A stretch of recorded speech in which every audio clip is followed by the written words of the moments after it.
बिहार में चुनाव में अब ज़्यादा दिन नहीं बचे हैं। हालांकि अभी चुनाव आयोग ने डेट तो अनाउंस नहीं किया है, लेकिन अब 1 से 1.5 महीने का समय बचा है। लेकिन अब तक न तो एनडीए में और न ही इंडिया गठबंधन में सीटों के बंटवारे पर कोई बातचीत फाइनल हो पाई है। हमारे साथ हैं उपेंद्र कुशवाहा, राष्ट्रीय लोक मोर्चा के अध्यक्ष और एनडीए के पार्टनर। सर, सबसे पहला तो सवाल अब सब लोग यही जानना चाह रहे हैं कि अब तो ज़्यादा समय नहीं बचा है।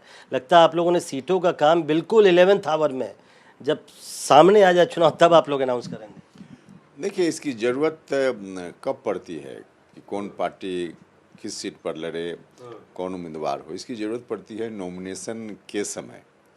तो नॉमिनेशन का भी वक्त है ना, उसमें इलेक्शन कमीशन पहले तो प्रोग्राम अनाउंस करेगा, मॉडल कोड आएगा, फिर नोटिफिकेशन होगा और नामांकन की प्रक्रिया शुरू होगी। तो उस वक्त ज़रूरत पड़ेगी, उसके पहले हो जाएगा। इसमें कुछ भी ऐसा नहीं है कि बहुत ही इसको लेकर के सोचने की ज़रूरत हो, समय पर हो जाएगा। नहीं, आप इसको जितनी सहजता से बता रहे हैं उतना हम लोगों को तो नहीं लग रहा है, क्योंकि बयान ऐसे ऐसे आ रहे हैं। जीतन राम मांझी कहते हैं कि 100 सीट पर चुनाव लड़ेंगे।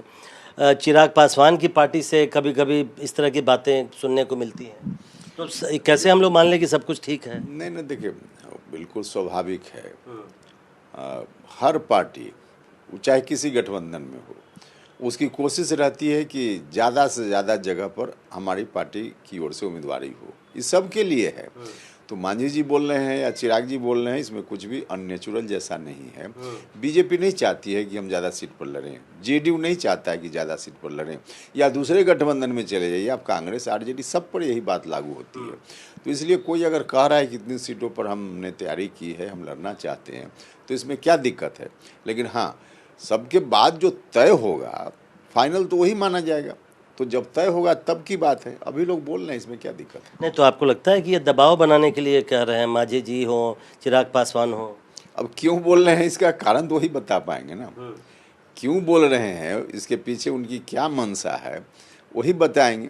लेकिन हम लोगों से भी बातचीत होती है, तो उसके आधार पे 100% से ज़्यादा निश्चिंत हम लोग हैं एनडीए में सभी लोग कि कहीं कोई दिक्कत नहीं होगी। सीट बंटवारा को लेकर सब कुछ सहज तरीके से हो जाएगा, समय पर हो जाएगा। औपचारिक बैठक अभी तक शुरुआत नहीं हुई है, जितना हम लोग देख पा रहे हैं।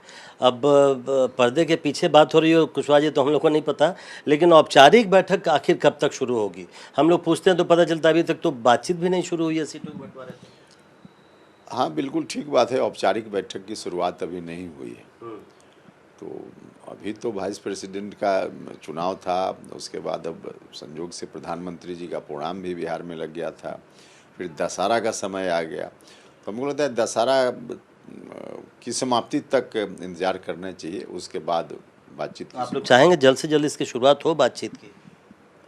बातचीत तो जितनी जल्दी हो उतना अच्छा है, उसमें क्या दिक्कत है। लेकिन कोई विलम्ब भी नहीं हो रहा है, इसको लेकर के कोई बहुत बेचैनी जाहिर करने की जरूरत नहीं। आपकी पार्टी पिछली बार तो खैर अलग चुनाव लड़ी थी, इसलिए पिछली बार से तुलना करना बेकार है। आपकी पार्टी आखिर कितनी सीटों पर चुनाव लड़ना चाहती है? जितनी सीटों पर एनडीए गठबंधन में अंतिम रूप से हम सब लोग मिलकर तय करेंगे, उतनी सीटों पर हमारी पार्टी या एनडीए की दूसरी पार्टी भी उतनी सीटों पर लड़ेगी। नहीं, आप कोई दावा नहीं करेंगे क्या, जैसे बाकी पार्टियां कर रही हैं? 100% करेंगे, लेकिन मीडिया के माध्यम से करके क्या लाभ है। जहाँ करना होगा वहाँ जरूर करेंगे, कैसे नहीं करेंगे, करेंगे, लेकिन जहाँ जरूरत होगी वहाँ करेंगे। तेजस्वी यादव एक यात्रा निकाल रहे हैं बिहार में। आज वो बेगूसराय में है संभवतः। अभी वोटर अधिकार यात्रा भी निकली थी। इन यात्राओं को कैसे देखते हैं? क्या इससे कितना फर्क पड़ेगा, क्या असर पड़ेगा? असल में देखिए, हुआ क्या है, राहुल जी पहली बार बिहार में इस तरह से यात्रा में गए। मीडिया के लोगों ने बाद में दिखाना शुरू किया, राहुल जी उस यात्रा को लीड कर रहे थे, तेजस्वी यादव जी पीछे पीछे खड़ा दिख रहे थे। तो कई लोगों ने उसका विश्लेषण किया कि राहुल जी आए बिहार में और महफिल लूट कर चले गए। अब तेजस्वी यादव जी को लग रहा है यार ये क्या हो गया, राहुल जी आए और महफिल लूट कर चले गए, तो चलो हमको भी कुछ दिखाना है अब राहुल जी के मुकाबले। तो राहुल जी के मुकाबले दिखाने के लिए यात्रा कर रहे हैं। उन दोनों के बीच का मामला है।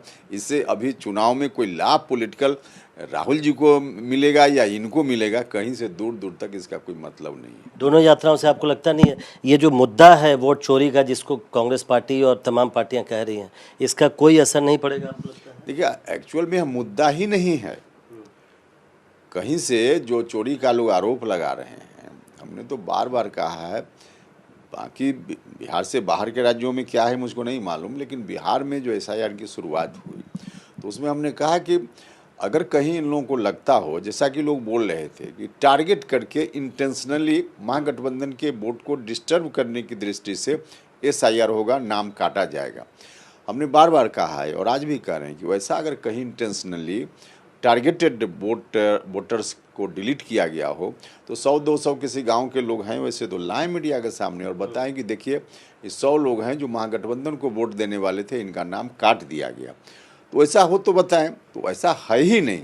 अब जब है ही नहीं तो मुद्दा क्या बनेगा? कुछ भी नहीं। एक आखिरी सवाल, आज राहुल गांधी ने फिर एक प्रेस कॉन्फ्रेंस किया, उन्होंने कहा था कि वो हाइड्रोजन बम फोड़ेंगे और तब सब देश के सामने आएगा। आज उन्होंने लेकिन फिर एक आरोप लगाया, लेकिन केवल एक कॉन्स्टिट्यूंसी के बारे में, कर्नाटक के। तो वो इस मुद्दे को तो बहुत आगे ले जा रहे हैं। आपको लगता है कि इससे वो चुनाव आयोग पर सीधा हमला कर रहे हैं राहुल गांधी? देखिए, राहुल जी ने आज जो कुछ भी कहा है कर्नाटका के सिलसिले में, इलेक्शन कमीशन के ऊपर कहा है, इलेक्शन कमीशन के एक्शन एक्टिविटी के बारे में कहा है।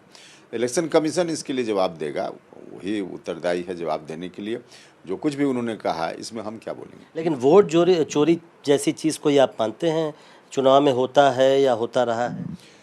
बिहार में एसआईआर जो अभी चल रहा है उसके माध्यम से वोट चोरी का जो आरोप है वह सरासर गलत है, बेबुनियाद है। बाकी और राहुल जी कहाँ के लिए क्या कह रहे हैं उनका विषय।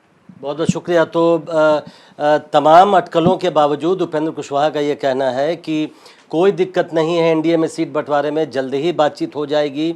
और पार्टियां भले कुछ कुछ कहते रहें, लेकिन वो बहुत नेचुरल है, पार्टियां कहती हैं, लेकिन जैसे ही अंतिम बातचीत हो जाएगी उसके बाद सब कुछ सामान्य हो जाएगा, ये दावा कर रहे हैं उपेंद्र कुशवाहा। नई दिल्ली से अपने सहयोगी संजय कौशिक के साथ प्रशांत, एनडीटीवी इंडिया।